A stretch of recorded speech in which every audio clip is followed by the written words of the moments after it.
വചനം 44 വാക്കർത്ഥം.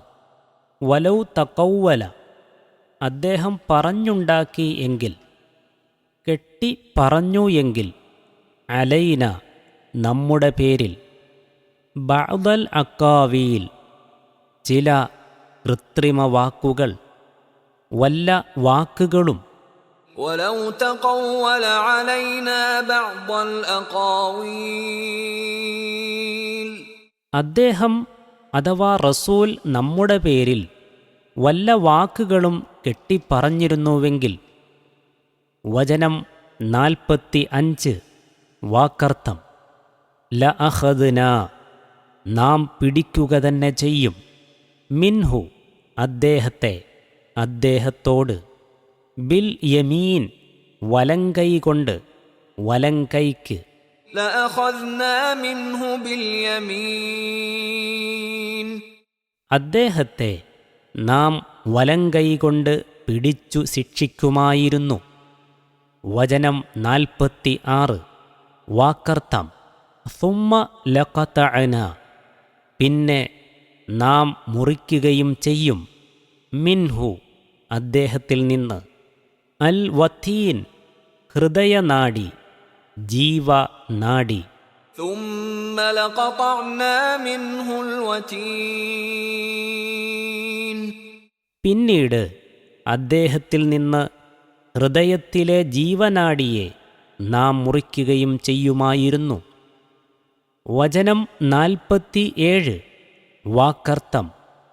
ഫമാ മിൻകും, അപ്പോൾ നിങ്ങളിൽ ഇല്ല, നിങ്ങളിൽ ഉണ്ടാവുക ഇല്ല, മിൻ അഹദിൻ, ഒരാളും തന്നെ, അൻഹു, അദ്ദേഹത്തിൽ നിന്ന്, ഹാജിസീൻ, തടയുന്നവരായിട്ട്, തടസ്സം ചെയ്യുന്നവരായിട്ട്. فما منكم من أحد عنه حاجزين, അപ്പോൾ നിങ്ങളിൽ ഒരാളും തന്നെ അദ്ദേഹത്തിൽ നിന്ന് അതു തടയുന്നവരായി ഉണ്ടാവുകയില്ല. വചനം 44 മുതൽ 47 വരെയുള്ളതിൻ്റെ വിശദീകരണം. അഖദ്ന മിൻഹു ബിൽ യമീൻ എന്ന വാക്യത്തിന് വലങ്കൈ കൊണ്ട് പിടിച്ച് ശിക്ഷിക്കുമെന്നും അദ്ദേഹത്തിൻ്റെ വലങ്കൈക്ക് പിടിച്ചു ശിക്ഷിക്കുമെന്നും ഇങ്ങനെ 2 പ്രകാരത്തിൽ വിവക്ഷ നൽകപ്പെട്ടിട്ടുണ്ട്. രണ്ടായിരുന്നാലും കുതറി രക്ഷപ്പെടാൻ കഴിയാത്തവണ്ണം ശക്തമായ നിലയിൽ പിടിച്ചു ശിക്ഷാ നടപടി എടുക്കുമെന്നത്രേ അതുകൊണ്ടുദ്ദേശ്യം. ഹൃദയത്തോട് ബന്ധപ്പെട്ടു നിൽക്കുകയും അറ്റുപോയാൽ ജീവഹാനി നേരിടുന്നതുമായ ഒരു നാഡിയാണ് അൽ വത്തീൻ, അഥവാ ഹൃദയത്തിൽ നിന്ന് രക്തം കൊണ്ടു നടക്കുന്ന നാഡി. അവിശ്വാസികൾ ഘോഷിക്കുന്നതുപോലെ നബി തിരുമേനി സ്വല്ലല്ലാഹു അലൈഹി വസല്ലം അള്ളാഹുവിൻ്റെ പേരിൽ യാതൊന്നും കെട്ടിച്ചമയ്ക്കുന്നില്ല.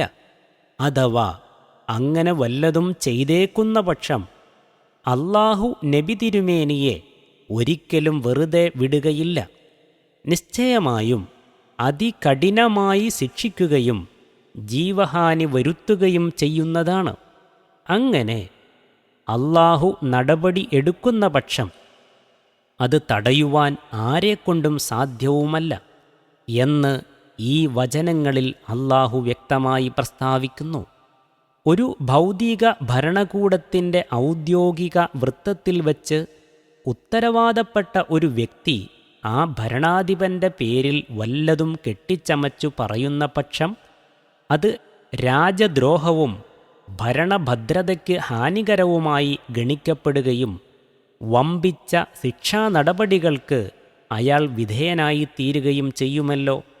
അപ്പോൾ ദൈവിക നിയമവ്യവസ്ഥയുടെ പരമോന്നതയ്ക്കും പരിശുദ്ധതയ്ക്കും കളങ്കം ചാർത്തുമാറ് പ്രവാചക പദവിയുള്ള ഒരു ദൈവദൂതൻ അള്ളാഹുവിൻ്റെ പേരിൽ വല്ലതും സ്വന്തം വകയായി കെട്ടിച്ചമയ്ക്കുന്ന പക്ഷം യാതൊരു നടപടിയുമെടുക്കാതെ അദ്ദേഹത്തെ യഥേഷ്ടം വിഹരിക്കുവാൻ അള്ളാഹു വിട്ടുകളയുകയോ അതൊരിക്കലും സംഭവ്യമല്ല. നബി തിരുമേനി സ്വല്ലല്ലാഹു അലൈഹി വസല്ലം പ്രവാചകത്വം പ്രഖ്യാപിച്ച ശേഷം 20-ൽ പരം കൊല്ലം ജീവിച്ചു. അനേകം കെങ്കേമന്മാരായ ശത്രുക്കൾ തിരുമേനിയെ വകവരുത്തുവാൻ ഒളിഞ്ഞും തെളിഞ്ഞും ശ്രമങ്ങൾ നടത്തിക്കൊണ്ടിരുന്നു. മക്കയിലും മദീനയിലും മാത്രമല്ല, അറേബ്യയിൽ മുഴുക്കെ നബിക്ക് ശത്രുക്കളുണ്ടായിരുന്നു. അവരുടെ കൈക്കുപോലും തിരുമേനിക്ക് അപായമൊന്നും സംഭവിച്ചില്ല. മാത്രമല്ല, അഭിവൃദ്ധിയിൽ നിന്ന് അഭിവൃദ്ധിയിലേക്കും വിജയത്തിൽ നിന്ന് വിജയത്തിലേക്കുമായിക്കൊണ്ട് അവിടുത്തെ പ്രബോധനയാത്ര അവസാനം വരെ തുടർന്നു പോന്നു. തിരുമേനി കൊളുത്തിവെച്ച ആ സത്യദീപത്തിൻ്റെ വെളിച്ചം ഏറെ താമസിയാതെ വിദൂര നാടുകളിൽ ആകമാനം വ്യാപിക്കുകയും ചെയ്തു. നബി തിരുമേനി സ്വല്ലല്ലാഹു അലൈഹി വസല്ലമയുടെ സത്യതയ്ക്ക് തികച്ചും മതിയായ ഒരു തെളിവാണിത്. ഈ തെളിവ് ഖുർആൻ മാത്രം സമർപ്പിക്കുന്ന തെളിവല്ല. ഇന്ന് നിലവിലുള്ള തൗറാത്തും ഈ തെളിവിന് സാക്ഷ്യം വഹിക്കുന്നുണ്ട്.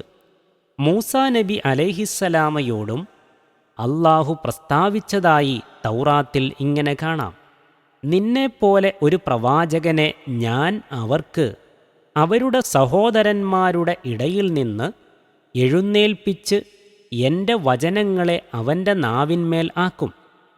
ഞാൻ അവനോട് കൽപ്പിക്കുന്നത് ഒക്കെയും അവൻ അവരോടും പറയും. അവർ എൻ്റെ നാമത്തിൽ പറയുന്ന എൻ്റെ വചനങ്ങൾ യാതൊരുത്തനെങ്കിലും കേൾക്കാതിരുന്നാൽ അവനോട് ഞാൻ ചോദിക്കും. എന്നാൽ ഒരു പ്രവാചകൻ ഞാൻ അവനോട് കൽപ്പിക്കാത്ത വചനം എൻ്റെ നാമത്തിൽ അഹങ്കാരത്തോടെ പ്രസ്താവിക്കുകയോ അന്യദൈവങ്ങളുടെ നാമത്തിൽ സംസാരിക്കുകയോ ചെയ്താൽ ആ പ്രവാചകൻ മരണശിക്ഷ അനുഭവിക്കണം. അത് യഹോവ അരുളിച്ചെയ്യാത്ത വചനം എന്ന് ഞങ്ങൾ എങ്ങനെ അറിയും എന്ന് നിന്റെ ഹൃദയത്തിൽ പറഞ്ഞാൽ, ഒരു പ്രവാചകൻ യഹോവയുടെ നാമത്തിൽ സംസാരിക്കുന്ന കാര്യം സംഭവിക്കുകയും ഒത്തുവരികയും ചെയ്യാഞ്ഞാൽ അത് യഹോവ അരുളിച്ചെയ്തതല്ല, പ്രവാചകൻ അത് സ്വയംകൃതമായി സംസാരിച്ചതത്രേ. അവനെ പേടിക്കരുത്.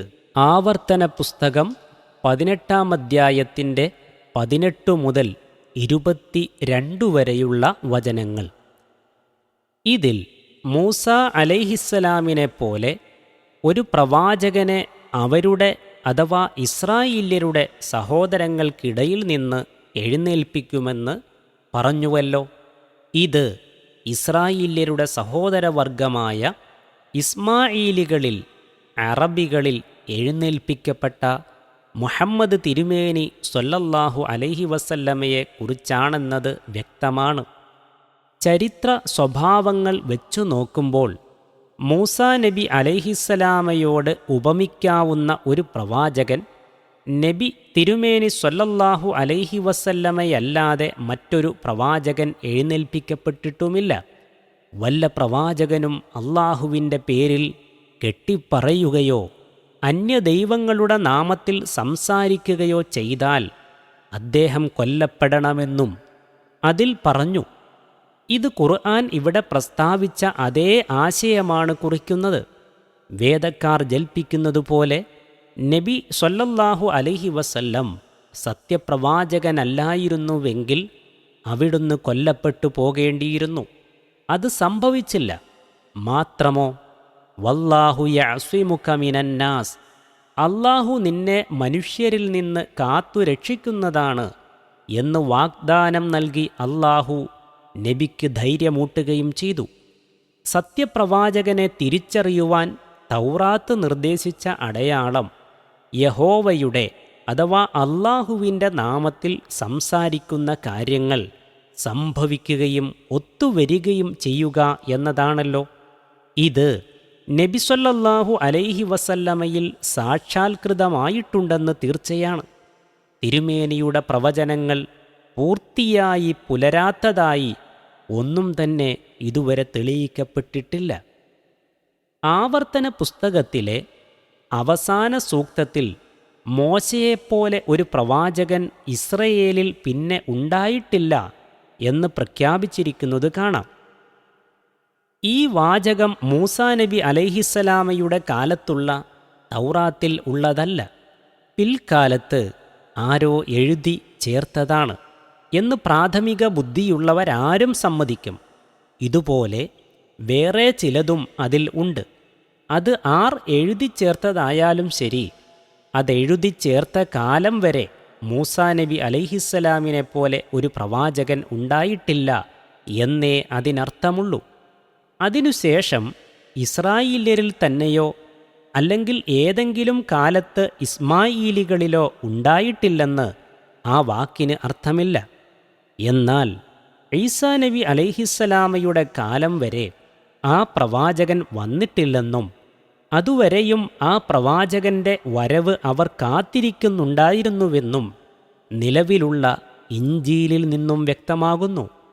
യോഹന്നാനോട് അഥവാ യഹ്യാ നബി അലൈഹിസ്സലാമയോട് യഹൂദരുടെ പ്രതിനിധികൾ വന്നു ചോദ്യം ചോദിച്ചപ്പോൾ അദ്ദേഹം ഞാൻ ക്രിസ്തുവല്ല, ഏലിയാവുമല്ല, ആ പ്രവാചകനുമല്ല എന്നു മറുപടി പറഞ്ഞതായും, അപ്പോൾ അവർ നീ ക്രിസ്തുവല്ല, ഏലിയാവുമല്ല, ആ പ്രവാചകനുമല്ല എങ്കിൽ നീ സ്നാനം കഴിപ്പിക്കുന്നത് എന്താണെന്ന് അവർ അദ്ദേഹത്തോട് ചോദിച്ചതായും അതിൽ കാണാം. യോഹന്നാന്റെ സുവിശേഷം 1-ാം അധ്യായം 19 മുതൽ 25 വരെയുള്ള വചനങ്ങൾ. ഇതിൽ നിന്ന് 2 കാര്യങ്ങൾ വ്യക്തമാകുന്നു. ഒന്ന്, അവർ ഏലിയാവിനും ക്രിസ്തുവിനും അഥവാ ഈസാ നബി അലൈഹിസ്സലാമിനും പുറമെ ഒരു പ്രത്യേക പ്രവാചകനെ പ്രതീക്ഷിക്കുന്നുണ്ടായിരുന്നു. 2, ആ പ്രവാചകൻ അതുവരേക്കും വന്നു കഴിഞ്ഞിട്ടില്ല. ആ പ്രവാചകൻ മുഹമ്മദ് നബി സ്വല്ലല്ലാഹു അലൈഹി വസല്ലമയല്ലാതെ മറ്റാരാണ്? തൗറാത്തിൽ പ്രവചിക്കപ്പെട്ട ആ പ്രവാചകൻ യോശുവ പ്രവാചകനാണ് എന്ന് അഥവാ യൂഷ നബി അലൈഹിസ്സലാം ആണ് എന്ന് വേദക്കാർ പറയാറുള്ളത് ശരിയല്ലെന്ന് ഇതിൽ നിന്ന് വ്യക്തമാണ്. പക്ഷെ യഥാർത്ഥം പുലർന്നു കണ്ടാലും സത്യത്തിൻ്റെ നേർക്ക് കണ്ണടച്ചു ദുർന്യായങ്ങൾ പറഞ്ഞ് തൃപ്തി അടയുന്നത് അസൂയക്കാരുടെ പതിവാണല്ലോ. അതില്ലായിരുന്നുവെങ്കിൽ നബി തിരുമേനി സ്വല്ലല്ലാഹു അലൈഹി വസല്ലമയിൽ ആദ്യമായി വിശ്വസിക്കേണ്ടിയിരുന്നത് വേദക്കാരായിരുന്നു. നേരെ മറിച്ച് അവർ ആദ്യമേ കണ്ണടച്ച് അവിശ്വസിക്കുകയാണുണ്ടായത്. അതുകൊണ്ടാണ് അവരെ അഭിമുഖീകരിച്ച് അല്ലാഹു ഇങ്ങനെ പറഞ്ഞതും, അതിൽ ഒന്നാമതായി അവിശ്വസിക്കുന്നവർ നിങ്ങളാവരുത്, എൻ്റെ ആയത്തുകൾക്ക് അല്പമായ വില വാങ്ങുകയും അരുത്. വലാ തകൂനു ഔവല കാഫിരിൻ ബിഹ്, സൂറത്തുൽ ബഖറ 41-ാം വചനം.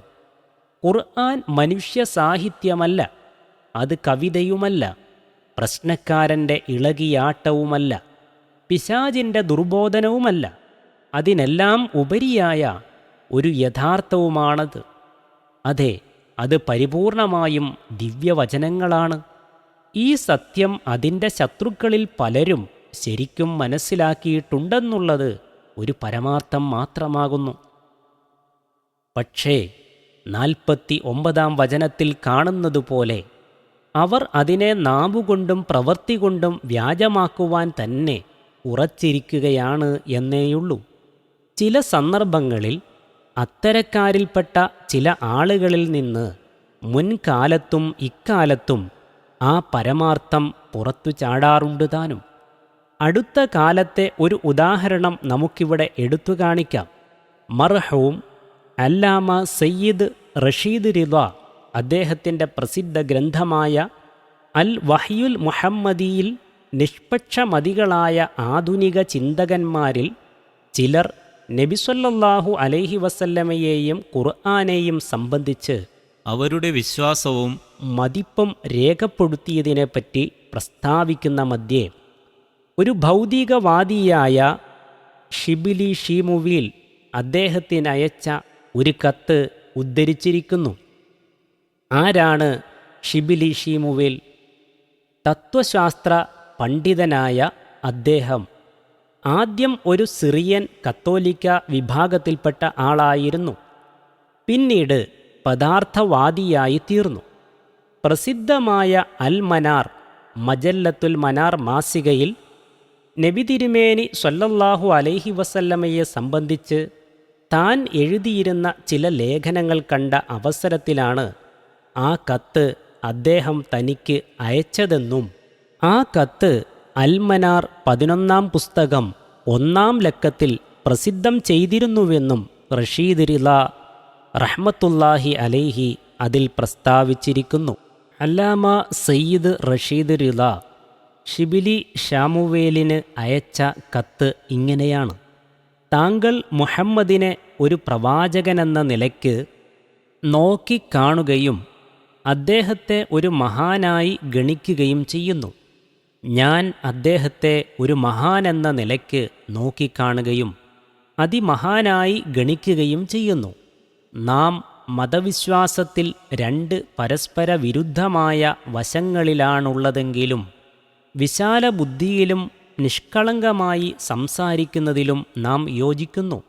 അത് നമുക്കിടയിൽ സ്നേഹബന്ധം കൂടുതൽ ഉറപ്പിക്കുന്നതാണ്.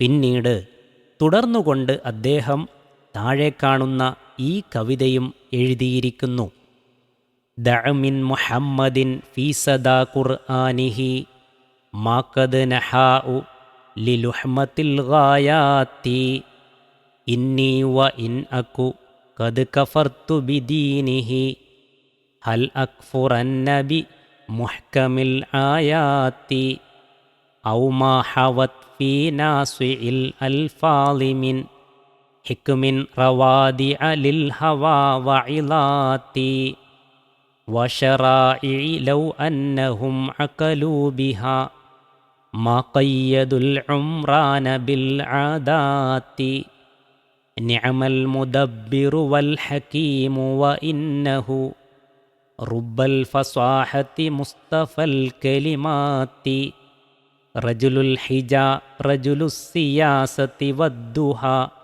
ബത്തലുൻ ഹലീഫുൻ നസ്രി ഫിൽ ഗാറാത്തി ബിബലാഗത്തിൽ ഖുർആനി ഖദ് ഗലബന്നുഹാ വബിസൈഫിഹി അൻഹാ അലൻ നഹ്മാത്തി മിൻ ദൂനിഹിൽ അബ്ത്വാലു ഫീ കുല്ലിൽ വറാ മിൻ സാബിഖിൻ ഔ ഹാദിരിൻ ഔ ആത്തിൻ. സാരം ഇങ്ങനെ സംഗ്രഹിക്കാം: 1. മുഹമ്മദ് അദ്ദേഹത്തിൻ്റെ ലക്ഷ്യങ്ങൾക്ക് വേണ്ടി തൻ്റെ ഖുർആന് ഊടും പാവും കൊടുത്തിരിക്കുന്നത് താനങ്ങ് വിട്ടേക്കുക. 2. ഞാൻ അദ്ദേഹത്തിൻ്റെ മതത്തിൽ അവിശ്വസിച്ചിരിക്കുകയാണെങ്കിലും ആ പ്രബല ദൃഷ്ടാന്തങ്ങളിൽ എനിക്ക് അവിശ്വസിക്കുവാൻ സാധിക്കുമോ? 3. അല്ലെങ്കിൽ തന്നിഷ്ടങ്ങളെ നിയന്ത്രിക്കുന്ന തത്വജ്ഞാനങ്ങളും സതുപദേശങ്ങളുമായി ആ നിർമ്മല മൊഴികളിൽ അടങ്ങിയിട്ടുള്ളതിലും 4. അതിൻ്റെ നിയമസംഹിതയിലും എനിക്ക് അവിശ്വസിക്കാമോ? അവയെപ്പറ്റി ജനങ്ങൾ ശരിക്ക് ഗ്രഹിച്ചിരുന്നുവെങ്കിൽ ചില മാമൂലാചാരങ്ങൾ വഴി നാഗരികതയെ അവർ കെട്ടിക്കുടുക്കുമായിരുന്നില്ല. 5. വളരെ നല്ല ആസൂത്രകനും തത്വജ്ഞാനിയുമത്രേ അദ്ദേഹം. വാചാലതയുടെ പ്രഭുവും വചനങ്ങളിൽ ഉത്തമ ഗുണം സിദ്ധിച്ചവനുമാകുന്നു. 6. ബുദ്ധിമാൻ, ഭരണകർത്താവ്, തന്ത്രജ്ഞൻ, സമരവീരൻ, ആക്രമണങ്ങളിൽ വിജയം നേടിയവൻ. 7. ഖുർആന്റെ സാഹിത്യ വൈഭവം കൊണ്ട് അദ്ദേഹം ബുദ്ധികളെ ജയിച്ചടക്കിയിരിക്കുന്നു. തൻ്റെ വാളുകൊണ്ട് ശിരസ്സുകളെ നേരിടുകയും ചെയ്തിരിക്കുന്നു. 8. കഴിഞ്ഞുപോയവരോ നിലവിലുള്ളവരോ വരാനിരിക്കുന്നവരോ ആയ എല്ലാ ജനങ്ങളിലുമുള്ള വീരന്മാരും അദ്ദേഹത്തിൻ്റെ താഴെ മാത്രമാകുന്നു. പരിശുദ്ധ ഖുർആന്റെ മഹിമകളും നബിസല്ലല്ലാഹു അലൈഹി വസല്ലമയുടെ സവിശേഷ ഗുണങ്ങളും പലതും ചുരുങ്ങിയ വാക്കുകളിൽ സമർത്ഥമായി ഈ പദ്യങ്ങളിൽ അദ്ദേഹം ചൂണ്ടിക്കാട്ടിയിരിക്കുന്നു. എന്നിരുന്നാലും അതിൻ്റെ ദിവ്യതയെ സമ്മതിക്കുകയോ അതിൻ്റെ പ്രബോധനത്തിൽ വിശ്വസിക്കുകയോ അദ്ദേഹം ചെയ്യുന്നില്ല. ഇത് ഏറെക്കുറെ മനഃപൂർവ്വം തന്നെയാണെന്ന വസ്തുത കവിതയുടെ ആദ്യത്തെ വരികളിൽ ഒളിഞ്ഞു കിടപ്പുണ്ടെന്ന് വേണം പറയുവാൻ. ഖുർആൻ അള്ളാഹുവിൻ്റെ വചനമാണെന്ന് തുറന്ന് സമ്മതിക്കുവാൻ പദാർത്ഥവാദിയായ അദ്ദേഹത്തിൻ്റെ നാവിന് സാധ്യമായില്ലെന്നേയുള്ളൂ. ഖുർആന്റെ ലക്ഷ്യങ്ങളിൽ സർവപ്രധാനമായത് അള്ളാഹുവിലും പരലോകത്തിലുമുള്ള വിശ്വാസവും ബോധവും ഉണ്ടാവുകയാണല്ലോ. പക്ഷേ ഭൗതിക കാഴ്ചപ്പാടിൽ കൂടി മാത്രമാണ് താൻ ഖുർആനെ വിലയിരുത്തുന്നതെന്നും പാരത്രികവും ദൈവികവുമായ വശങ്ങളെ ദർശിക്കുവാൻ താൻ മിനക്കെടുന്നില്ലെന്നും ആദ്യമേ കവി ചൂണ്ടിക്കാട്ടിയിരിക്കുന്നു. അങ്ങനെ ഖുർആന്റെ ചില വശങ്ങളെ തുറന്നു കാണിക്കുവാൻ നിർബന്ധിതനായ അദ്ദേഹം സ്വമനസ്സിനെ വഞ്ചിച്ചുകൊണ്ട് അതിൻ്റെ പ്രധാന വശങ്ങളുടെ നേരെ മൗനം ദീക്ഷിക്കുകയാണ് ചെയ്തതെന്ന് പറയേണ്ടിയിരിക്കുന്നു. ഏറെക്കുറെ ഷിബിലി ഷുമവീലിൻ്റെ മാതൃകയിലുള്ള പ്രസ്താവനകളിറക്കുന്ന ചില മുസ്ലിം ഭൗതികവാദികളെയും കാണാറുണ്ട്. ഐഹിക ജീവിതത്തിൻ്റെ നന്മയ്ക്ക് ഉതകുന്ന ഖുർആന്റെ നിയമനിർദ്ദേശങ്ങളെ വാനോളം പ്രശംസിക്കുകയും അതോടൊപ്പം പാരത്രിക ജീവിതത്തെ സംബന്ധിക്കുന്ന ആധ്യാത്മിക വശങ്ങളെക്കുറിച്ച് മൗനം അവലംബിക്കുകയോ അവഗണിക്കുകയോ ചെയ്യുകയായിരിക്കും ഇവരുടെയും പതിവ്. നബിസല്ലല്ലാഹു അലൈഹി വസല്ലം ഒരിക്കൽ ഉമയ്യത്ത് ബിന് അബിസ്വലത്തിനെപ്പറ്റി പ്രസ്താവിച്ചതാണ് ഇത്തരക്കാരെക്കുറിച്ചും പറയുവാനുള്ളത്. ആമന ഷിഅറുഹു വലം യുഅ്മിൻ ഖൽബുഹു, അയാളുടെ കവിത വിശ്വസിച്ചിരിക്കുന്നു, ഹൃദയം വിശ്വസിച്ചിട്ടില്ല. ഖുർആൻ ആർക്കാണ് ഉപയോഗപ്രദമായി തീരുക എന്ന് അള്ളാഹു അടുത്ത വചനത്തിൽ ചൂണ്ടിക്കാട്ടുന്നത് കാണുക.